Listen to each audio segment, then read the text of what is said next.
Hello, I wanted to come on here and talk about a specific topic about how doing what you love is not always the answer. And I am living proof of this because, growing up, I loved fitness. That was one thing I was always doing. I was always doing fitness tapes, running, jump roping, playing around with dumbbells, just trying to be in the best shape of my life, doing yoga. And I thought, wait, I love moving my body. I love fitness. I love health. Why don't I teach that to other people and make money off of it? It did not go the way I planned. So, certain things you do that you love, that you're passionate about, that is your hobby, some of those things are just for you. They're not for you to share with other people.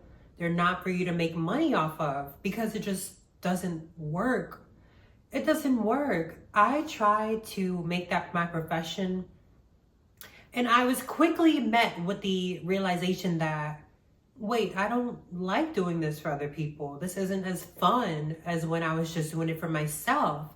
And it kind of takes the passion and the fun out of it once it starts becoming a job.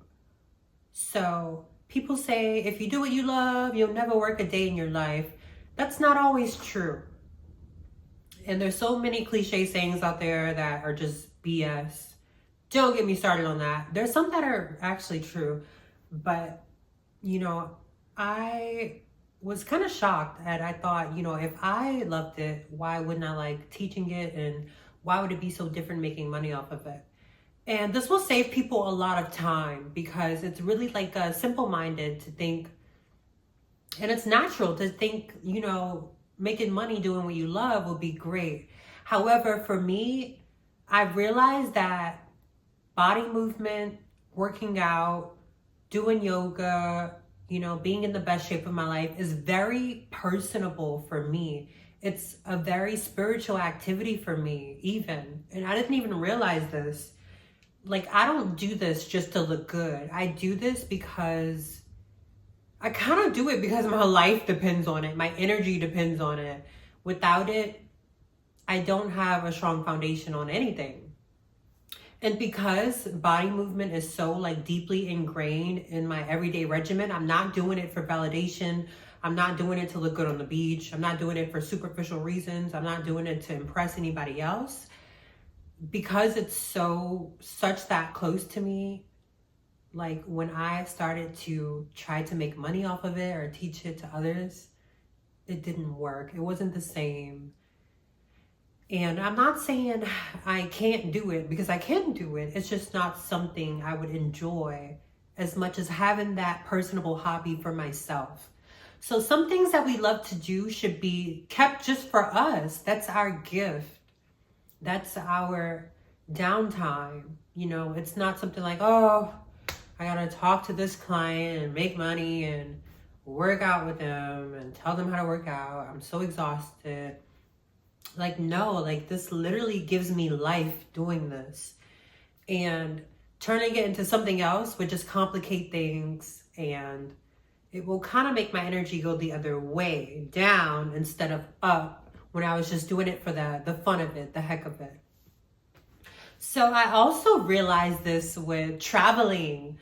I love traveling. I don't do it as much as I would like to yet, because I'm still building up my foundation to be able to do it as much as I want. But traveling is another thing. I was like, I love traveling. I would do anything for it, da da da da. And then it came to my realization that, you know what, I won't do anything for it. And I tried to become a flight attendant, and that was not for me. I thought that the luxury of traveling would kind of override the job of being a flight attendant, being dragged here, dragged there, dragged there. But it actually depleted my energy. I thought I would love it. I thought it'd be my dream job. I thought it was everything, but it actually wasn't.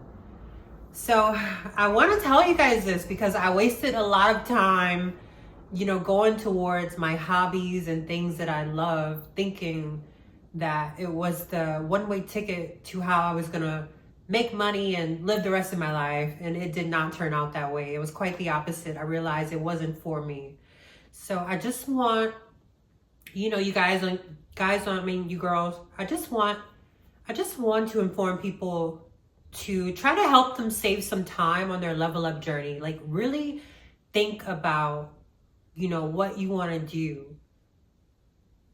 You know, I was thinking about being a Pilates teacher, but then I was thinking there's no way in hell I would enjoy that. I enjoy just going to Pilates class. I don't want to be a teacher. I want to be able to go into class, do it, and leave, and then be done. Being a teacher, that's much more of a responsibility than showing up for a Pilates class. So it's just things like that we need to think through. You really need to think about, you know, what you enjoy doing, how you enjoy doing it, for what length of time you enjoy doing it. And, you know, just sit with it. If it's a hell yes, you know, you might want to go for it. And then if you end up trying it and don't like it, you gotta pivot. You know, I think a lot of people, I look at people who's been in these desk jobs, these mundane jobs for like 30 years, and it's because they didn't reroute what they wanted to do. Now I see old people at like call center jobs who say they're too old to do something else, and that breaks my heart.